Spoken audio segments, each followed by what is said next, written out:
चूड़ामणि। विवेक चूड़ामणि ग्रंथ में आज श्लोक नंबर है 378। बराबर जी। सब मिलकर एक बार श्लोक का उच्चारण करते हैं। बोलिए। आशां छिन्दिशो वमेषु विषये श्रेष्ठैव मृत्यो श्रुतिः त्यक्त्वा जातिकुलाश्रमेष्वभिमते मुञ्चादिदूरा क्रियाः देहादावसति यजान्मधिषणां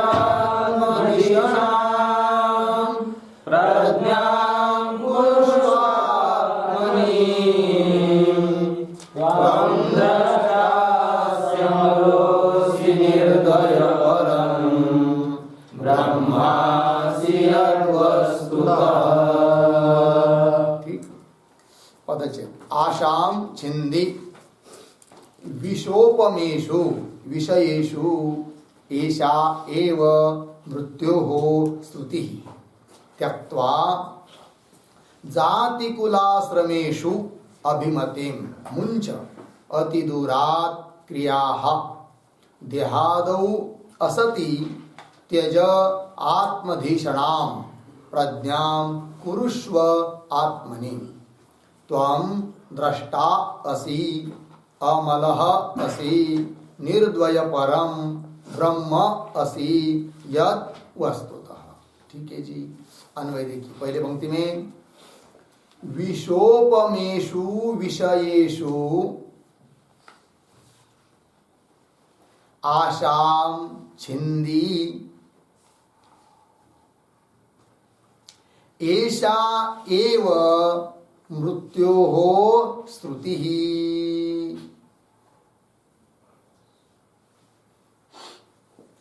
ठीक है जी। चलिए श्रुति आगे। जाति कुलाश्रमेषु अभिमतिं त्यक्त्वा जाति कुलाश्रमेषु अभिमतिं त्यक्त्वा क्रियाः अतिदूरात् मुञ्च अतिदूरात् मुञ्च। नीचे की पंक्ति में तीसरी लाइन में असति देहादौ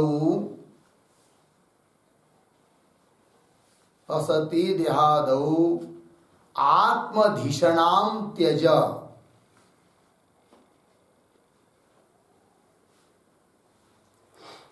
नीचे की पंक्ति में यद अंतिम में आया है यद शुरू से त्वं द्रष्टा असि अमलः असि वस्तुतः निर्द्वय परम ब्रह्म असि।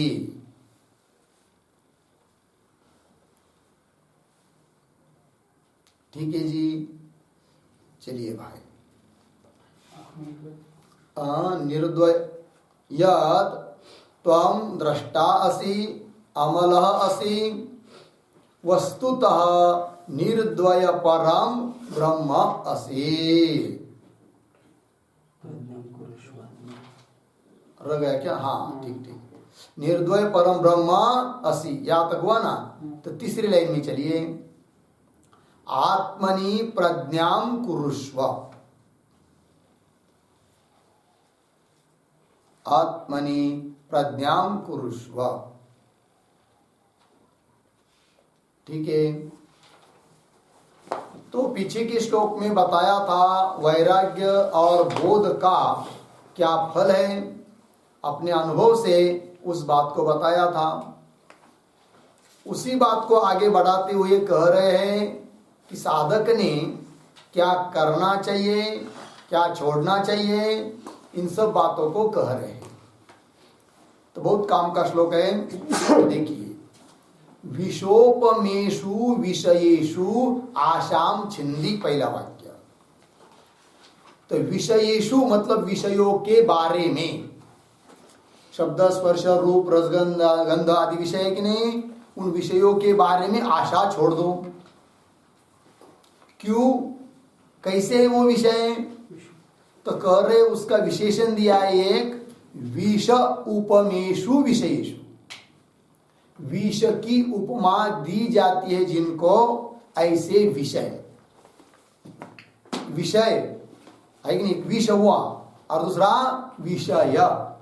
तो विष जैसे हम लोग क्या करते, दूर से ही छोड़ देते, छूती भी नहीं है उसको, क्योंकि विष बहुत घातक होता है कि नहीं, प्राण हरण कर सकता है। विष का पान करेंगे, उसके सानिध्य में जाएंगे तो अलग अलग प्रकार का विष होता है। तो उसी प्रकार का है ये विषय, इसलिए विष की उपमा दी जाती है किसको? विषय को। तो उपमेय हुआ कौन? विषय, और उपमा हुई कौन? विष। अर्थात विष के सदृश ऐसे जो विषय, उन विषयों के बारे में आशाम छिंदी, तोड़ दो, छोड़ दो, आशा मत करो। ठीक है, क्यों भाई? तो कह रहे आगे, एषा एव मृत्यु हो श्रुति ही। ठीक, श्रुति शब्द करते मार्ग किंवा द्वारम, मार्ग।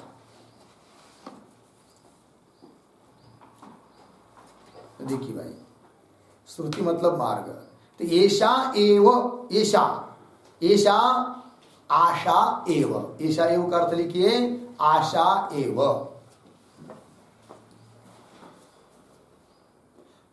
आशा मार्ग है किसका? दिया बीच में, मृत्यु हो श्रुति ही, मृत्यु का मार्ग है। जितने लोगों दुनिया में जितने भी लोग दुखी हैं ना, बस सबका मूल यदि देखा जाए तो बस एक ही है, कौन? आशा। आशा ही परमम दुखम, आशा ही दुख है। नैराश्यम परमम सुखम, कहा है कि नहीं? आशा ही दुख है। और निराशता, आशा रहित पना, अर्थात वैराग्य, किसी चीज की आशा नहीं करना, बिल्कुल ब्रह्म की तरह होना है, तब कोई दुख नहीं है। थोड़ी बहुत भी आशा हुई तो दुख का आरंभ हो गया। और कल्पना कीजिए, समझ लीजिए, 1 घंटा ऐसा चिंतन कीजिए कि आज मुझे कोई आशा नहीं है, मैंने सब कुछ छोड़ दिया, दुनियादारी से मुझे कुछ लेना नहीं है, अगर ये मेरा शरीर भी नहीं रहा तो भी उसको जिए शरीर मेरा, मैं जिंदा रहूं ये भी मुझे आशा नहीं है, मरूं ये भी आशा नहीं है, बस कुछ नहीं, सच्चिदानंद घन ब्रह्म में हूं, कोई आशा नहीं है, न खाने की, न पीने की, न किसी विषय की, न प्रतिष्ठा की, न मान की, है कि नहीं, मित्र की, किसी की भी आशा नहीं है। बस देखिए उतने ही काल में कैसा आनंद आता है, थोड़ी देर में आशा छोड़ दिया तो भी, है कि नहीं। तो आशा ही क्या है जी, सब दुख के लिए कारण है। वही कहा, तो मृत्यु हो श्रुति, मृत्यु का मार्ग है। बोलोगे मृत्यु का मार्ग है मतलब क्या, किस प्रकार की मृत्यु का मार्ग है? मतलब आशा हुई तो मृत्यु हो जाता है, यही तो तात्पर्य हुआ ना। तो मृत्यु हो इसका अर्थ लिखिए, स्वरूपात प्रच्युति रूप प्रमादस्य,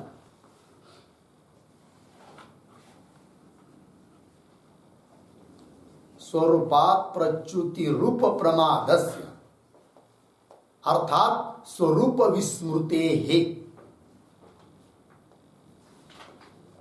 अर्थात स्वरूप विस्मृते है।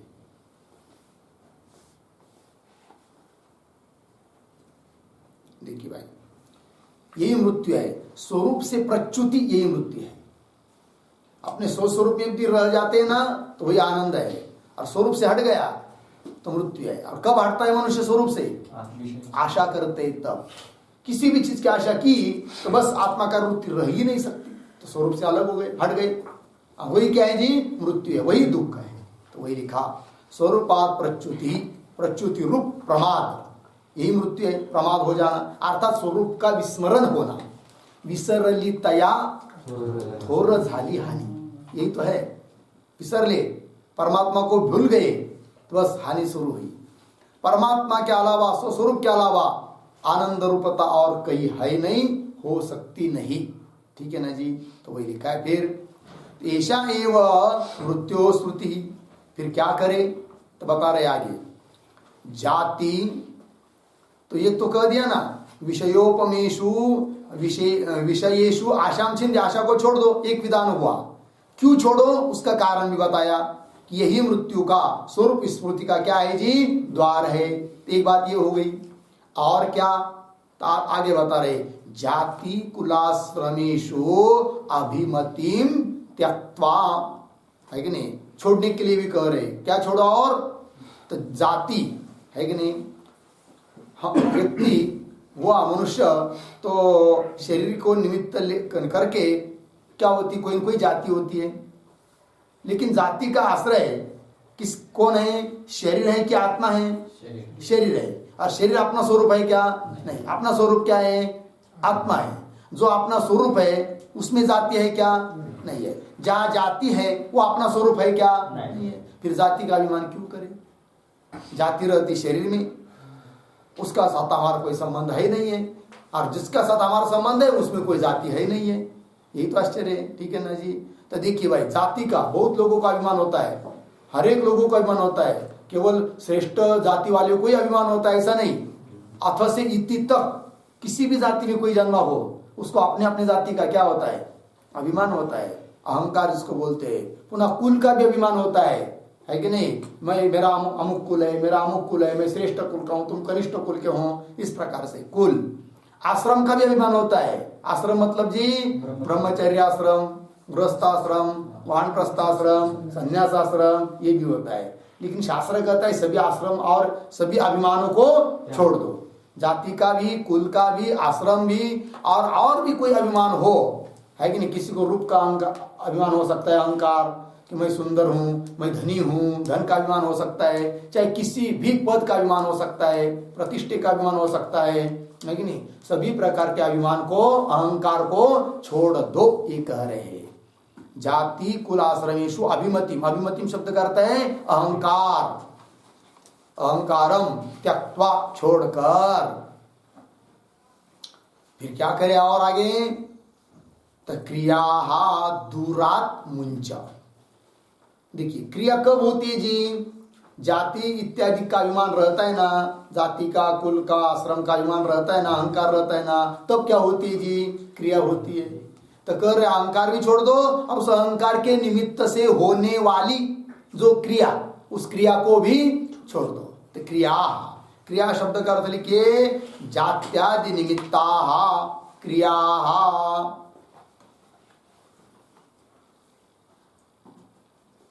जात्यादि निमित्ता क्रिया, जाति इत्यादि के निमित्त से होने वाली क्रिया है। जात्यादि निमित्ता क्रिया बराबर सकाम कर्माणि इत्यर्थः।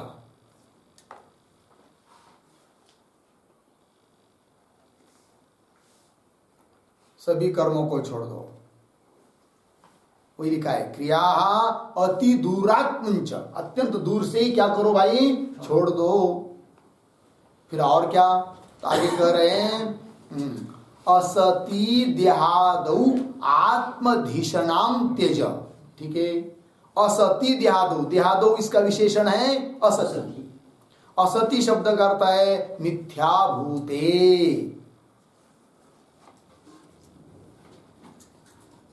मिथ्याभूत, मिथ्या स्वरूप ऐसे जो देह है, शरीर, उसमें हर एक व्यक्ति को, हर एक जीव जंतु को क्या होता है? आत्मबुद्धि होती है कि नहीं? तो कह रहे उसको छोड़ दो। आत्मधीषणाम त्यज। आत्मधीषणम का अर्थ है अहम बुद्धिम, अहम बुद्धिम। त्यज, त्यज का अर्थ है मां कार्षी ही, मत करो। त्यज मतलब महाकार्षी।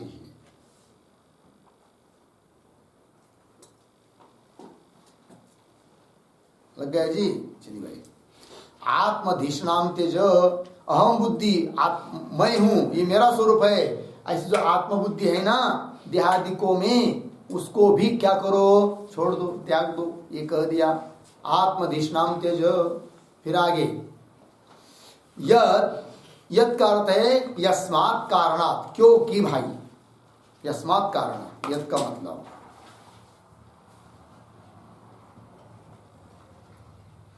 क्योंकि भाई कोई प्रश्न पूछेगा कि देहादिक में जो हमारी अहम बुद्धि है उसको क्यों छोड़े? मैं तो हूं ना, देही तो मैं हूं, ऐसा कोई सब लोग समझते हैं। मैं राम हूं, मैं श्याम हूं, मैं अमुक जाति का हूं, अमुक कुल का हूं, ये मेरे कर्म है, ये सब लोग सोच रहे हैं। फिर ऐसा होते हुए भी तुम क्या कर रहे हो कि सब छोड़ दो, है कि नहीं? इसका मतलब क्या होता है? क्यों छोड़े? यस्मात् कारणात्, इसलिए छोड़ो कि तुम दृष्टा असि, अमलः असि। तो वास्तव में तुम देहादिक नहीं हो। यदि देहादिक ही तुम होते तो हम तुमको देहादि में जो अहम बुद्धि है उसको छोड़ने के लिए नहीं कहते, किंतु देहादिक तुम्हारा स्वरूप नहीं है। फिर इसका भाई इसका मतलब ये सब क्रिया छोड़ने के लिए कह रहे हैं, अभिमान छोड़ने के लिए, फिर कर्तव्य कर्म छोड़ दो क्या, है कि नहीं? और सभी लोगों ने अपना अपना कर्तव्य कर्म छोड़ दिया तो होगा कैसा, दुनिया कैसी चलेगी, है कि नहीं? ये तात्पर्य नहीं है कर्तव्य कर्म छोड़ने के लिए, है कि नहीं? तो ये करना है सब कब तक? जब तक अंतकरण की शुद्धि हुई नहीं है, अर्थात ब्रह्म विद्या प्राप्त करने का अधिकार जब तक प्राप्त नहीं हुआ है तब तक तो ये सब करना है। किंतु अब अंतकरण शुद्ध हो गया, स्थिर हो गया, अब वेदांत पढ़ने लगे, मनन नीति ध्यान करने लगे, अब मोक्ष तक तो जाना है ना, तो फिर पीछे पीछे के साधन छोड़ेंगे तभी तो आगे आगे साधन में प्रवेश कर पाएंगे। और पीछे के साधन को ही पकड़े रहेंगे तो आगे के साधन कर नहीं पाएंगे। जैसे दिल्ली जाना है कि नहीं? तो फिर दिल्ली जाना है तो कैसे जाएंगे? सीधा उड़ के तो जा नहीं सकते, फिर यहाँ से मोटरसाइकिल पर जाना पड़ेगा होल तक, फिर वहां से बस से जाना पड़ेगा परली तक, फिर वहां से बैठना पड़ेगा ट्रेन में, फिर परभनी, फिर वहां से गाड़ी बदलना पड़ेगी, दूसरी ट्रेन पकड़कर दिल्ली जाना पड़ेगा। और कोई बोलेगा भाई इतनी अच्छी मोटरसाइकिल है, मुझे होल तक उसने लाके छोड़ा, मैं इसको छोड़ूंगा ही नहीं, इस पर ही बैठा रहूंगा। तब आगे के साधन में प्रवेश कर पाएंगे क्या? नहीं पाएंगे। इसलिए जिस साधन का साध्य प्राप्त हो गया तो उस साधन को छोड़ दो, आगे के साधन को पकड़ लो, ये उसका मतलब है। ठीक है ना जी? इसलिए कह रहे कि सब अभिमान आदि छोड़ दो। यस्मात् कारणात्, क्योंकि तुम है कौन? तुम दृष्टा असि, अमलः असि, तुम दृष्टा हो। किसका दृष्टा हो भाई? तो दृष्टासी, इस पर शेष शब्द देहादेहे दृश्यस्य, देहादेहे दृश्यस्य मतलब देहादिक जो भी दृश्य पदार्थ है उन सभी दृश्य पदार्थों का तुम क्या हो? दृष्टा। और इससे क्या सिद्ध होता है? फिर दृश्य से दृष्टा अलग होता है। घट दृष्टा घटात् भिन्न। देह का यदि हम दृष्टा है, इसका मतलब देह से हम क्या है जी? भिन्न है। देह हम नहीं है, देह तो साधन है, नौका है पार जाने के लिए, उसका नौका रूप से ही प्रयोग कर लीजिए, है कि नहीं? इसका मतलब देह हम हमारा स्वरूप देह नहीं है। चलिए, तो हम दृष्टासी। और कैसे भाई? अमलसी, अमल का अर्थ है, लिखिए, अमलसी मतलब मल रहित असि।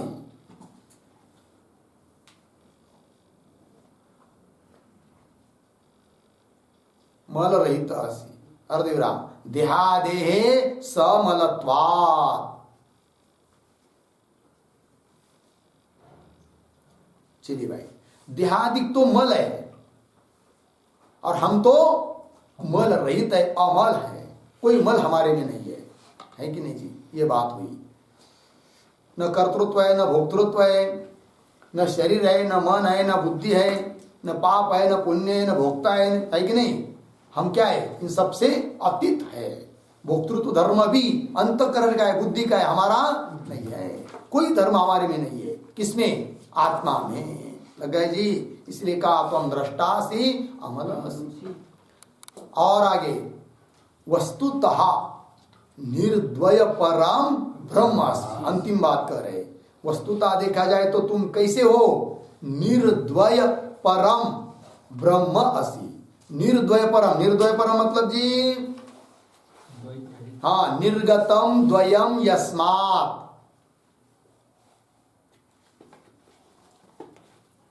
निर्गतम द्वयम यस्मात् तत् निर्द्वयम। बराबर अद्वैतम, अद्वैतम। तच्च तत् परब्रह्म असि, तच्च तत् परब्रह्म असि। ठीक है जी, अर्थ देखिए। निर्गतम द्वयम यस्मात्, चला गया है द्वैत जिससे, उसको कहते निर्द्वय अर्थात अद्वैत, है कि नहीं? हाँ, और अद्वैत ही क्या है जी? ब्रह्म है। तच्च तत् ब्रह्म परब्रह्म असि, अद्वैत तत्व ही ब्रह्म है।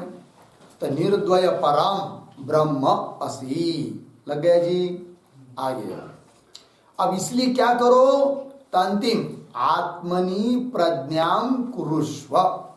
आत्मनि, आत्मनि शब्द करता है ब्रह्मणि, आत्मा ही ब्रह्म है। आत्मनि मतलब ब्रह्मणि। प्रज्ञाम कुरुष्व,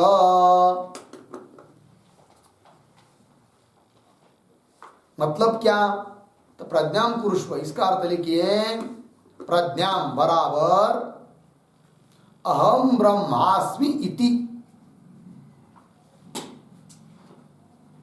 मतिम कुरुष्व। अहम ब्रह्मास्मि इति मतिम कुरुष्व।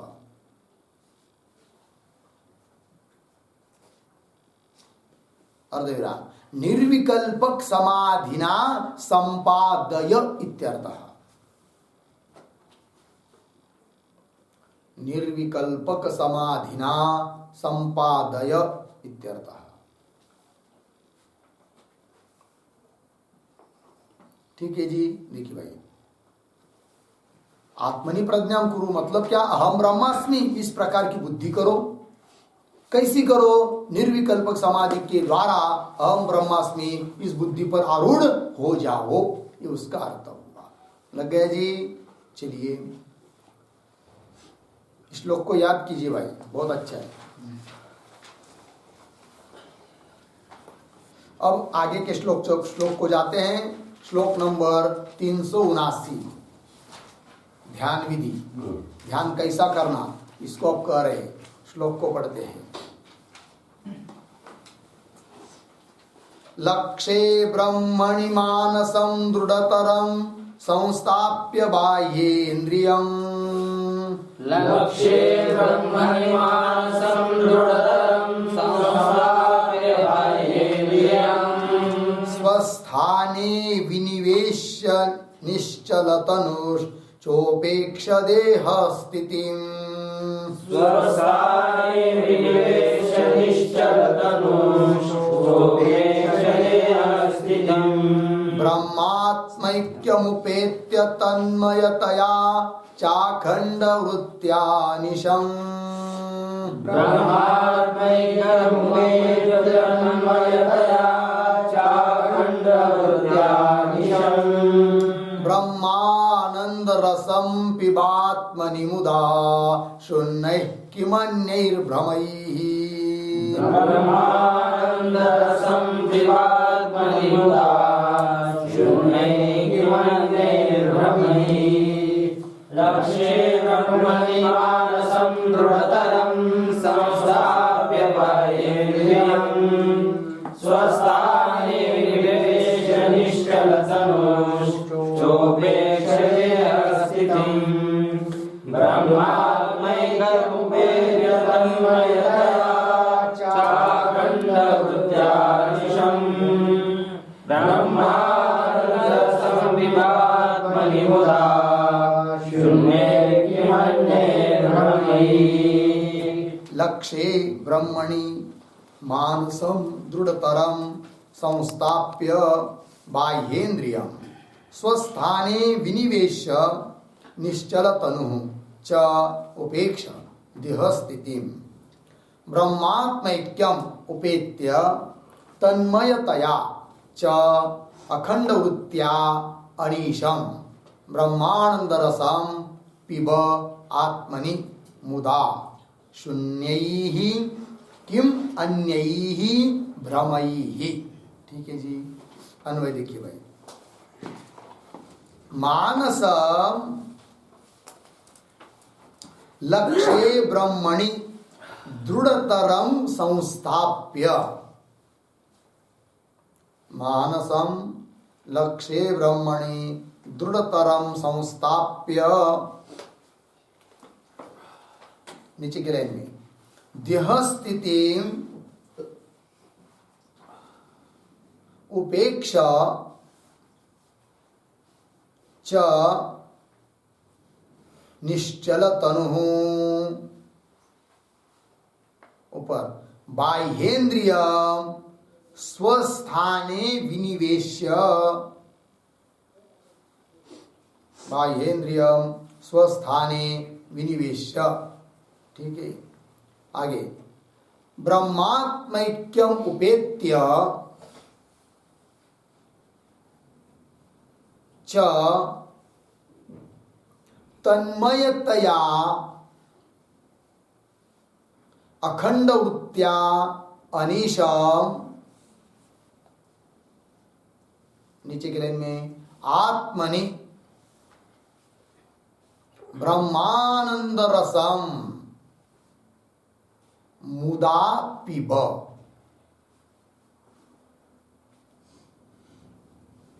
शून्यैः अन्य भ्रमैः किम।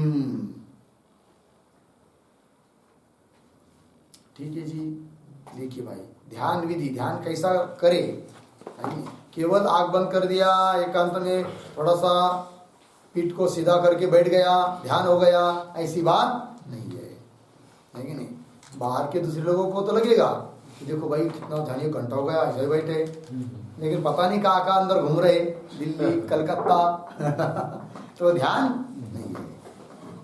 तो ध्यान कैसा होना चाहिए, इस बात को अब कह रहे हैं। देखिए, मानसम लक्ष्ये ब्रह्मणि दृढ़तरम संस्थाप्य, पहली विधि। मानसम अर्थात मन, लक्ष्यभूत जो ब्रह्म तत्व, उस ब्रह्म में मन को लगाना है। मतलब मन को ब्रह्म में कैसा लगाएं? ब्रह्म तो कोई आकारवान पदार्थ थोड़ी है। ब्रह्म यदि आकारवान पदार्थ होता, देखिए भाई हाँ ऐसा ब्रह्म है, उधर लगाओ मन को, दृष्टि को, तब तो लगा सकते हैं। अब मन को ब्रह्म में संस्थापित करो, स्थापन करो मन को ब्रह्म में, मतलब क्या? तो ब्रह्म का स्वरूप तो जान लिया ना शास्त्र से। कैसा है ब्रह्म? शुद्ध बुद्ध मुक्त स्वरूप है, निर्गुण निराकार है, सत चित आनंद घन है, अखंड एक रस है, व्यापक है ब्रह्म। तो इस प्रकार का सब जगह ओतप्रोत ब्रह्म तत्व भरा हुआ है, और वो ब्रह्म ही मैं हूं, देहादिक मैं नहीं हूं, ऐसा सोचना ही मन का ब्रह्म में स्थापित करना है, ऐसा चिंतन करना है। देहादिक के ऊपर, देहादिक के आश्रित जो मन लगा हुआ है कि नहीं, मैं करके, तो वहां से उसको हटाना है और कहाँ लगाना है जी? ब्रह्म में। तो स्वयं को ऐसा अनुभव करना है। तो देह तो मेरा मर गया है कभी पहले ही, जला दिया लोगों ने, देह तो मेरे है नहीं, मैं तो कौन हूं जी? ब्रह्म तत्व हूं, व्यापक चैतन्य घन अखंड एक रस तत्व मैं हूं, ऐसा निश्चय करना है। यही मन का ब्रह्म में लगाना हुआ, स्थापित करना हुआ। ठीक है ना जी? देखिए, मानसम अर्थात मन को, लक्ष्ये ब्रह्मणि, लक्ष्य बुद्ध ब्रह्म है, ब्रह्म में दृढ़तरम संस्थाप्य, दृढ़तरम मतलब निश्चलम, संस्थाप्य स्थापित करके रखकर। फिर आगे क्या? तो देखिए, संस्थाप्य, फिर बोलेंगे जो देह है इसका क्या? तो देह का विचार मत करो, वही लिख रहे, देह स्थिति उपेक्षा, देह की स्थिति की क्या करो? उपेक्षा। मतलब क्या? तो दो बार आया यहां पर, देह स्थिति उपेक्षा। एक च निश्चल तनु, तनु को निश्चल करने के लिए भी कहा है। तो दोनों का क्या भाव है भाई? तो देखिए, तो देह स्थिति उपेक्षा, इसका तात्पर्य यह है कि प्रारब्धम पुष्यति वपु। श्लोक गया है पीछे, श्लोक नंबर 280 इसी ग्रंथ में, प्रारब्धम पुष्यति वपु इति निश्चित्य निश्चलः धैर्यम आलम्ब्य यत्नेन स्व अध्यास अपनयम कुरु। ये कहा था कि नहीं? तो देह को कहां रखो भाई? देह तो प्रारब्ध से चलने वाला है, ऐसा पूरा निश्चय करके धैर्य रखकर ब्रह्म में मन को स्थापन करो। मतलब देह की चिंता मत करो कि मैं ऐसे ध्यान करते बैठूंगा तो कौन मेरे को खाने को देगा, कैसा होगा, क्या होगा, है कि नहीं, भविष्य में मेरा क्या होगा, ये सब छोड़ दो चिंता, है कि नहीं। बहुत लोगों को, बहुत क्या 90% लोग भविष्य की चिंता करते हैं, है कि नहीं। भूतकाल को देखते हुए शोक करते हैं, भविष्य की चिंता करते हैं, और वर्तमान काल का विचार ही नहीं करते, वो ऐसे ही चला जाता है। करना क्या चाहिए? भूतकाल जो घट गई, घटना हो गया, जब जो कुछ हुआ है पीछे उसको छोड़ दो, उसको सोचकर शोक मत करो, भविष्य काल की चिंता मत करो। वर्तमान काल में हम कैसे क्या कर रहे हैं, उस वर्तमान काल को आनंद से बिताओ, तभी तो जीवन जीना है। नहीं तो वर्तमान काल तो चला जा रहा है, उसका विचार नहीं। जो प्राप्त है उसका विचार नहीं करता है आदमी, अप्राप्त का विचार करता है। थाली में आया उसको खा लो ना पहले, शाम को क्या खाएंगे, क्या सब्जी करेंगे, देखो शाम की चिंता। सुबह का दोपहर का भोजन पेट में गया भी नहीं तो शाम की चिंता चालू होगी, लग गया कि नहीं, ऐसा होता है।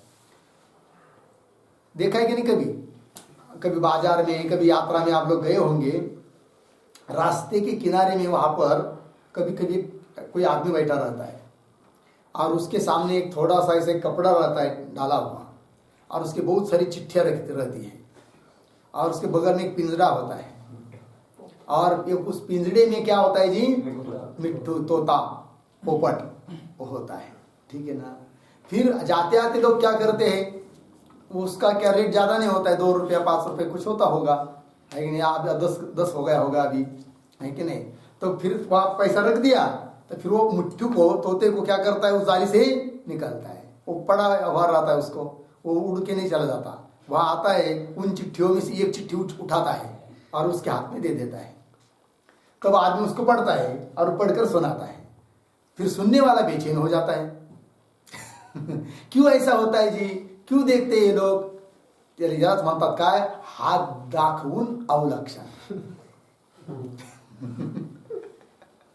हमारा भविष्य में क्या होगा, अब वर्तमान काल की चिंता नहीं कर रहे और भविष्य की चिंता कर रहे, ठीक है ना। कभी भी, मैंने तो अभी तक कभी भी भविष्य देखा नहीं, न कुंडली देखी, न भविष्य देखा, न कुछ न देखा है। समझ में आया ना? अरे क्या है, परमार्थ करना है, क्या देखना है भविष्य का, छोड़ दो भविष्य की चिंता। वही लिखा है यहाँ पर, क्या लिखा है जी? कहा चल रहे हम लोग? लक्ष्य मानसम लक्ष्य ब्रह्मणि दृढ़तरम संस्थाप्य। हाँ, आगे गए हम लोग, कहा तक देह स्थिति उपेक्षा। कहा है कि नहीं वहां पर 280 में, प्रारब्धम पुष्टति वपु। ऐसा निश्चय करना है कि देह कैसा चलता है, प्रारब्ध से चलता है।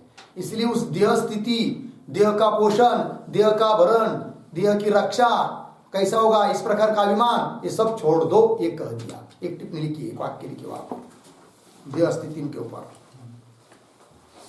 प्रारब्धम पुष्यति वपु इति, प्रारब्धम पुष्यति वपु, कौंस में लिखे, श्लोक नंबर 280 कौंस बंद। प्रारब्धम पुष्यति वपु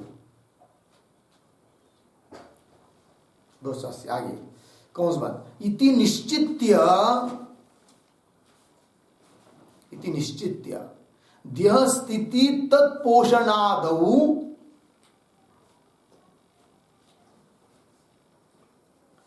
देह स्थिति तत्पोषणादौ अभिमानम उपेक्षा, अभिमानम उपेक्षा बराबर त्यक्त्वा, उपेक्षी प्रतीक है, उसका अर्थ कर दिया त्यक्त्वा। अब देखिए पुस्तक में, मूल में, देह स्थिति उपेक्षा, उपेक्षा मतलब त्यक्त्वा, लग गया ना जी। देह की चिंता छोड़ दो, उसका भरण पोषण की चिंता छोड़ दो, देह स्थिति उपेक्षा च, और निश्चल तनु। निश्चल तनु मतलब क्या लिखे अर्थ, निश्चला तनु यस्य,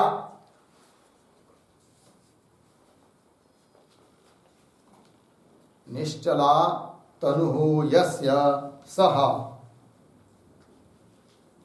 निश्चल तनु पूर्ण विराम।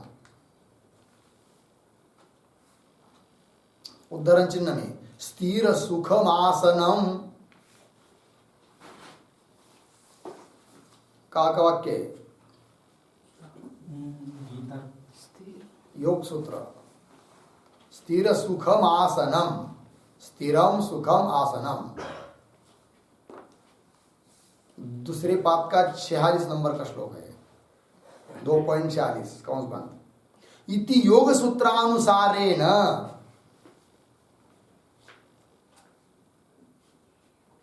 इति योग सुखानुसारेण सुखासने उपविश्य इत्यर्थः। सुखासने उपविश्य इत्यर्थः।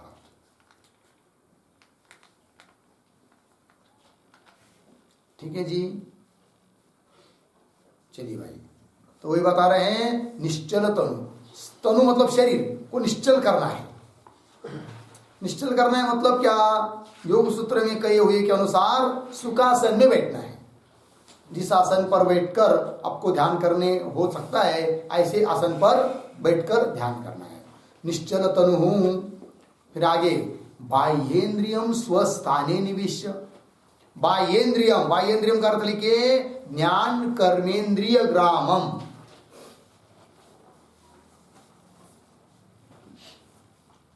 ज्ञान कर्मेंद्रिय ग्रामम बराबर समूहम। ग्राम शब्द का अर्थ समूह, समुदाय। ज्ञानेन्द्रिय और कर्मेंद्रिय दोनों लेना इसमें, बाह्येन्द्रिय शब्द से। ज्ञान कर्मेंद्रिय ग्रामम स्वस्थाने विनिवेश्य।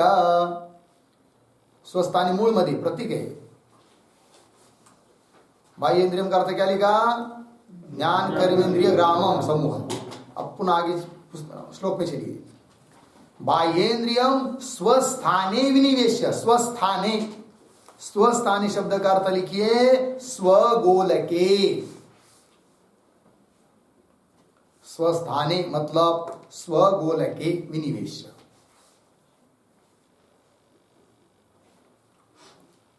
हो गया भाई। चलिए, तो कितनी बात बताई अभी तक? लक्ष्य ब्रह्म में मन को रखना, एक। देह का भरण पोषण की चिंता और अभिमान छोड़ना, 2। और तनु शरीर को सुखासन में रखकर बाह्येंद्रियों को अपने अपने गोलक में स्थिर रखना, निवेश। ठीक है ना, अपने अपने गोलक में उसको रखना, स्थापन करना। 3 बात हो गई। आगे चलिए, आगे लिख रहे हैं ब्रह्मात्मैक्यम उपेत्य। उसके बाद ब्रह्म और आत्मा दोनों एक ही है, ऐसा चिंतन करना है। वही लिखा ब्रह्मात्मैक्यम उपेत्य। उपेत्य का अर्थ लिखिए साक्षात्कृत्य।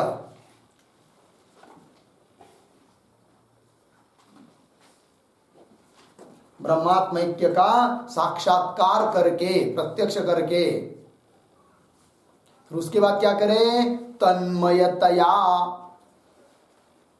च तन्मयतया। अब साक्षात्कार हुआ, ब्रह्म ही मैं हूं, मैं ही ब्रह्म हूं, जो ब्रह्म ऐक्य बोध हुआ। फिर तन्मयतया, तन्मयतया ब्रह्म रूपतया।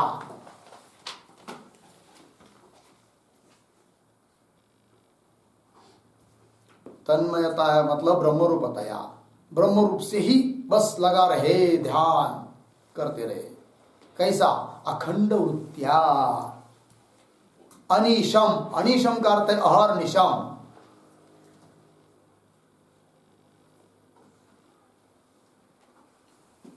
ठीक है ना? अखंड वृत्त्या, अखंड वृत्ति से, ऐक्य रूप वृत्ति से। और अहर्निशम क्या आगे? अहर्निशम आत्मनि ब्रह्मानंद रसम पिब। आत्मनि ब्रह्मानंद रसम मुदा पिब। उस आत्मा में, अपने स्वरूप में ही ब्रह्मानंद रस को मुदा पिब। मुदा शब्द करते हैं आनंदेन, प्रसन्न चित्तेन, आनंदेन पिब। आनंद से पियो। फिर बोलेंगे ये तो ठीक है, सब हम करेंगे, किंतु इसके अतिरिक्त तो कुछ थोड़ी बहुत दुनियादारी भी करेंगे तो बोल रहे नहीं, कुछ करने की जरूरत नहीं है। आगे लिखा है वहीं पर, शून्यैहि अन्य भ्रमैहि किम। शून्य शब्द का अर्थ लिखिए फल रहितैहि, फल रहितैहि अनर्थदैहि च। फल अनर्थदैहि च, ये विशेषण है किसका? अन्य, अन्यैहि भ्रमैहि। अन्यैहि, अन्य का अर्थ लिखिए अनात्म विषयकैहि। अन्यैहि मतलब अनात्म विषयकैहि। भ्रमैहि पद आया है प्रतीक। भ्रमैहि का अर्थ लिखिए अयथार्थ ज्ञानैहि।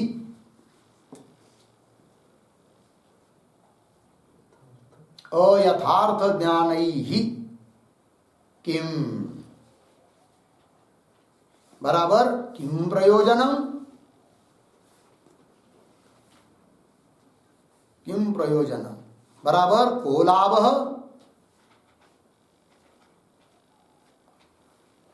अर्धविराम नास्ति किमपि प्रयोजनम इत्यर्थः।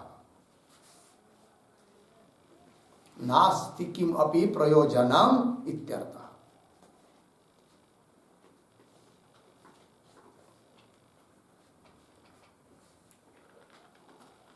देखिए भाई क्या कह रहे हैं कि शून्यैहि अन्यैहि भ्रमैहि किम। शून्य मतलब फल रहित और अनर्थ देने वाले, अन्य अर्थात अनात्म विषयक जो अयथार्थ ज्ञान है कि नहीं, उससे क्या लाभ? दुनिया में जितना भी व्यवहार चल रहा है, ज्ञान हो रहा है, ये सब कैसा ज्ञान है? अनात्म विषयक है, अयथार्थ है, वो कोई वास्तव ज्ञान ब्रह्म का ज्ञान तो है ही नहीं है, और अनर्थ को देने वाला है, फल रहित है, उससे कुछ सिद्ध होने वाला नहीं है। दुनिया में कुछ भी करेंगे ना हम लोग, तो जो भी करेंगे उसके सामने एक प्रश्न रखिए, ततः किम। क्या जी? ततः किम समझ लीजिए। क्या जी?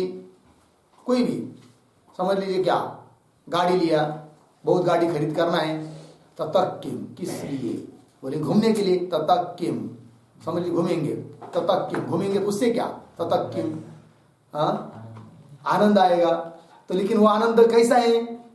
क्षण भर है, और दुख सहित आनंद है, क्योंकि जब गाड़ी पेट्रोल पंप पर ले जाएंगे तो बहुत दुख होगा ना। पंक्चर हो गई तो और ज्यादा, और एक्सीडेंट हुआ तो बहुत ज्यादा। ततः किम है कि नहीं? और हमको नित्य अखंड सुख चाहिए या क्षणिक सुख चाहिए? अखंड सुख चाहिए। गाड़ी से तो क्षणिक सुख मिलने वाला है, और वो हमको चाहिए नहीं, और हमको तो अखंड सुख चाहिए, और अखंड सुख तो गाड़ी से मिलने वाला ही नहीं है, क्योंकि अखंड सुख पाने के लिए बाहर की किसी चीज की जरूरत है ही नहीं है कि नहीं?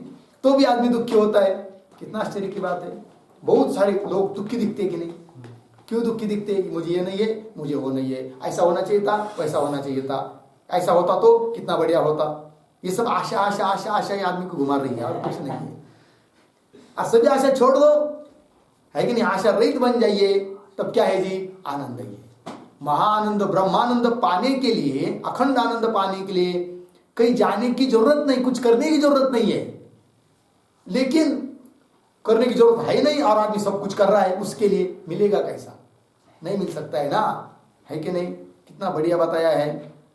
तो ध्यान कैसा करे, बात समझ में आई? क्या क्या विधि बताई? नंबर 1, मन को ब्रह्म में स्थापित करो। नंबर 2, देह स्थिति की चिंता मत करो। नंबर 3, इंद्रियों को उनके उनके विषय की तरफ मत जाने दो, उनके उनके गोलक में ही स्थापित करो, बांध के रखो।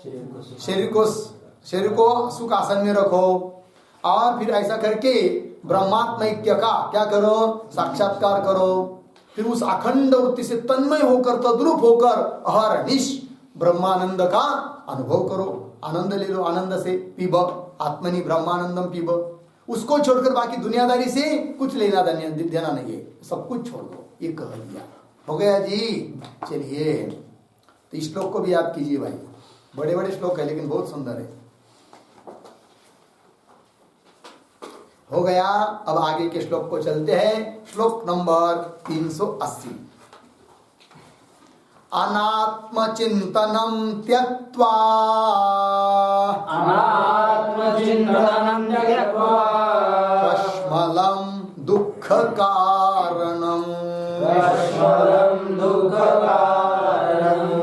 चिन्तयात्मानमानन्दरूपम्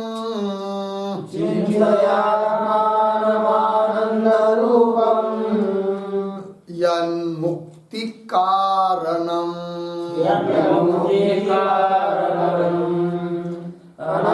अनात्मचिन्तनं त्यक्त्वा कश्मलं दुःखकारणं चिन्तयात्मानन्दरूपं यन्मुक्तिकारणम्।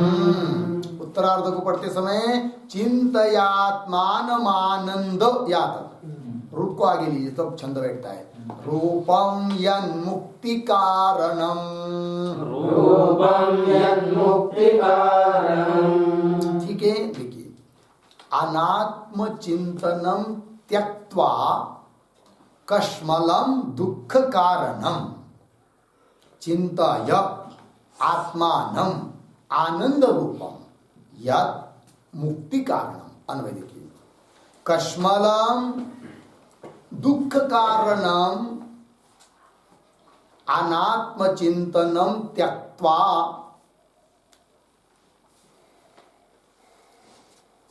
नीचे यत् मुक्ति कारणम आनंद रूपम आत्मानम चिंतय। ठीक है जी। देखिए भाई, आद्य जगत गुरु शंकराचार्य जी महाराज, उनको हम लोगों के प्रति कितनी करुणा है, दया है कि बार बार बार उसी बात कह रहे, आत्मनिष्ठा करो, आत्मनिष्ठा करो, दुनिया को छोड़ दो, छोड़ो भाई, है कि नहीं? तो भी कोई मान नहीं रहा है, तब कितना दुख होता होगा उनको। इसलिए क्या करना चाहिए हम लोगों को? अब सब दुनियादारी को छोड़ दो, बस एकम एव लक्ष्य, क्या जी? अहम ब्रह्मास्मि। हो गया जी। देखिए वही कह रहे, कश्मलम दुख कारणम। कौन? अनात्म चिंतनम। अनात्म चिंतनम इसकी विशेषण है, दुख कारणम और कश्मलम, है कि नहीं? अनात्मा का दुख ही होगा। और पुनः कैसा है वो? क्यों दुख होगा? कश्मलम। कश्मलम मतलब अशुचि, अशुचि विषयकतया अशुचि।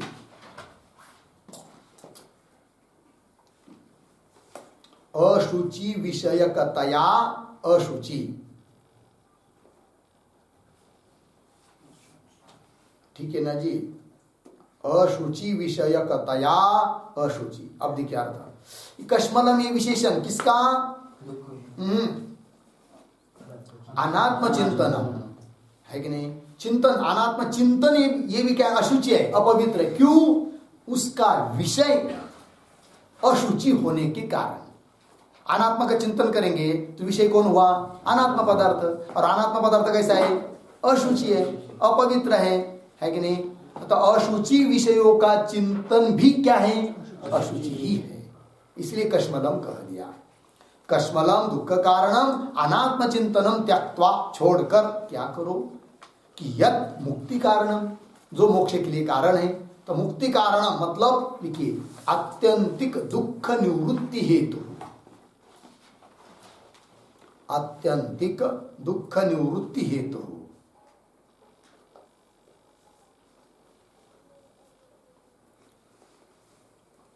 ठीक है जी। अत्यंतिक दुख निवृत्ति के लिए जो कारण है, कौन? आनंद रूपम आत्मानम चिंतय, है कि नहीं? चिंतय आत्मानम चिंतय, आनंद स्वरूप आत्मा का ही क्या करो? चिंतन करो। बस सदैव, हर बार हर पल आत्मा का ही चिंतन करो। वही मोक्ष देने वाला है, वही आनंद रूप है। और अनात्मा का चिंतन दुख के लिए कारण है। ठीक है ना? कश्मल है। कितनी सूटी सरल सरल बात कह दिया। अनात्मा और आत्मा, आत्मा को छोड़कर बाकी सब अनात्मा है। माया, माया का कार्य, पंचमहाभूत आदि पदार्थ सब कुछ, ब्रह्म ही केवल आत्मा है। और अनात्मा का चिंतन दुख के लिए कारण है। और आत्मा का चिंतन मोक्ष के लिए कारण है, सुख के लिए कारण है। और हम लोग सब लोगों को क्या चाहिए? सुख चाहिए। सुख चाहिए तो फिर हम लोगों को आत्मा का चिंतन करना चाहिए कि अनात्मा का चिंतन करना चाहिए? आत्मा का चिंतन करना चाहिए, अनात्मा का नहीं। लेकिन कितना आश्चर्य देखिए, चाहते तो है सुख और चिंतन कर रहे अनात्मा का, मिलेगा कैसा? है कि नहीं? रास्ता गलत पकड़ लिया ना, जाना है आड़स को, पकड़ लिया होल का रास्ता, कब आएगा आड़स? आएगा ही नहीं, लगे कि नहीं? चाहते क्या है सब लोग? सुख। और सुख के लिए क्या बताया? आत्मचिंतन। आत्मचिंतन तो कोई करता नहीं है, कर रहे क्या? अनात्म चिंतन। चाहते क्या है? सुख। तो कैसा मिलेगा? चाह रहे सुख, मिल रहा है दुख, पदर में दुख पड़ रहा है, दुख ही मिल रहा है। क्यों? उसका कारण अनात्म चिंतन कर रहे हैं। लगा है कि नहीं? चलिए भाई, हो गया ना ये? बस आगे का विचार हम लोग कल करते हैं। ओम पूर्णमदः पूर्णमिदं पूर्णात् पूर्णमुदच्यते पूर्णस्य पूर्णमादाय पूर्णमेवावशिष्यते। ओम शांति शांति